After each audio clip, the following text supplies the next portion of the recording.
അന്തരിച്ച മുൻ മന്ത്രിയും മുസ്ലിം ലീഗ് നേതാവുമായ VK ഇബ്രാഹിം കുഞ്ഞിൻ്റെ സംസ്കാരം ഇന്ന് നടക്കും. ആലുവ ആലങ്ങാട് ജുമാ മസ്ജിദിൽ രാവിലെ 10 മണിക്കാണ് ഖബറടക്കം. KPCC പ്രസിഡന്റ് സണ്ണി ജോസഫ് ഉൾപ്പെടെയുള്ള ആളുകൾ അന്തിമോപചാരം അർപ്പിക്കാൻ എത്തിയിട്ടുണ്ട്. VK ഇബ്രാഹിം കുഞ്ഞിൻ്റെ ആലുവയിലെ വസതിയിൽ നിന്ന് റാഫി കരീം കൂടി നമുക്കൊപ്പം ചേരുന്നു. Good morning Rafi. ഈ കോൺഗ്രസിൻ്റെയും ലീഗിൻ്റെയും ഒക്കെ സന്നദ്ധരായ നേതാക്കന്മാർ എത്തിക്കഴിഞ്ഞോ സംസ്കാര ചടങ്ങിൽ പങ്കെടുക്കാൻ?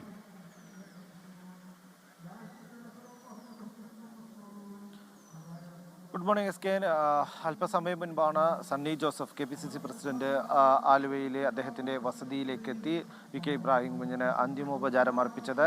അൻവർ സാദത്ത് MLA ഒപ്പം തന്നെ JP മേത്തർ MP അടക്കമുള്ള ആളുകൾ അല്പസമയം മുൻപ് ഈ വസതിയിലേക്ക് എത്തിയിരുന്നു. ഇന്നലെ പൊതുദർശനമുണ്ടായ VPS ലേക്ഷോർ ആശുപത്രിയിലും ഒപ്പം തന്നെ കളമശ്ശേരിയിലെ ഹാളിലേക്കും നിരവധിയായ ആളുകളാണ് എത്തിയത്. പ്രതിപക്ഷ നേതാവ് VD സതീശൻ അടക്കമുള്ളവർ ഇന്നലെ പൊതുദർശനമുണ്ടായ ഹാളിലേക്ക് എത്തിയിരുന്നു. ഒപ്പം തന്നെ മന്ത്രി P രാജീവ് അടക്കമുള്ളവർ ഇന്നലെ മുഴുവൻ സമയവും അവിടെ ഉണ്ടായിരുന്നു. മന്ത്രി P രാജീവ് ഇപ്പോൾ ഇന്ന് മന്ത്രിസഭാ യോഗം റദ്ദാക്കിക്കൊണ്ട് ഇന്ന് ഈ ആലുവയിൽ അദ്ദേഹത്തിൻ്റെ വസതിയിലേക്ക് അല്പസമയത്തിനകം എത്തും എന്നുള്ളതാണ് ലഭിച്ചിരിക്കുന്ന വിവരങ്ങൾ. ഇന്ന് ഈ സംസ്കാരവും പൊതുദർശനവും ക്രമീകരിച്ചിരിക്കുന്ന അദ്ദേഹത്തിൻ്റെ വീട്ടിൽ ഇപ്പോൾ 7 മണിക്ക് ഈ പൊതുദർശനം ആരംഭിച്ചിട്ടുണ്ട്. ഈ പൊതുദർശനം രാവിലെ ഏകദേശം ഒരു 9:30 മണി വരെ ഉണ്ടാകും. ഈ 9:30-ക്ക് ശേഷം മൃതദേഹം സംസ്കാര ചടങ്ങുകൾക്കായി മാറ്റും. അതിൻ്റെ ആചാരങ്ങൾക്ക് മറ്റുമായി മൃതദേഹം മാറ്റും. അതിനുശേഷം 10:30 ആലങ്ങാട് ജുമാ മസ്ജിദ് ഖബർസ്ഥാനിലാണ് അദ്ദേഹത്തിൻ്റെ ഖബറടക്കം നിശ്ചയിച്ചിരിക്കുന്നത്. ആ നിലയിലാണ് സംസ്കാര ചടങ്ങുകളുടെ ക്രമീകരണമുള്ളത്.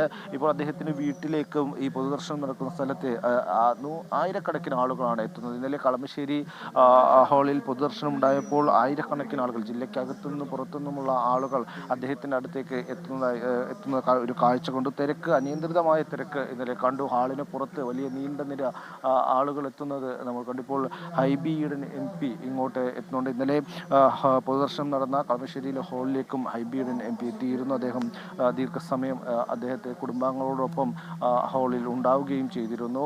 ഇന്നലെ രമേശ് ചെന്നിത്തല അടക്കമുള്ള നേതാക്കളെല്ലാം തന്നെ ഇന്നലെ അദ്ദേഹത്തിന് അന്തിമോപചാരം അർപ്പിക്കാൻ എത്തിയിരുന്നു. എന്തായാലും മധ്യ കേരളത്തിൽ മുസ്ലിം ലീഗിൻ്റെ മുഖമായിരുന്ന UDFൻ്റെ മുഖമായിരുന്ന ഒരു നേതാവിനെയാണ് നഷ്ടപ്പെടുന്നത്. അല്പസമയം മുൻപ് അദ്ദേഹത്തിന് അന്തിമോപചാരം അർപ്പിച്ചതിന് ശേഷം സണ്ണി ജോസഫും അത് തന്നെയാണ് പറഞ്ഞത്. സൗമ്യനായ ഒരു വ്യക്തി, മധ്യ കേരളത്തിലെ UDFൻ്റെ ഏറ്റവും കരുത്തുള്ള മുഖം, സൗമ്യനായ മുഖം. അകാലത്തിലുള്ളൊരു വിയോഗമാണ് ഇത്. കാരണം അദ്ദേഹത്തിന് ഒരുപാട് പ്രവർത്തിക്കാനുണ്ടായിരുന്നു. 4 തവണ MLA ആകുമ്പോഴും 2 തവണ മന്ത്രിയാകുമ്പോഴും വളരെ വലിയ പ്രവർത്തനങ്ങൾ സംസ്ഥാനത്ത് നടത്തിയ ഒരാളാണ്. ആദ്യ മന്ത്രിസ്ഥാനം ഏറ്റെടുക്കുന്നത് മുസ്ലിം ലീഗും UDFും വലിയ പ്രതിസന്ധിയിൽ നിൽക്കുന്ന കാലഘട്ടത്തിലാണ്.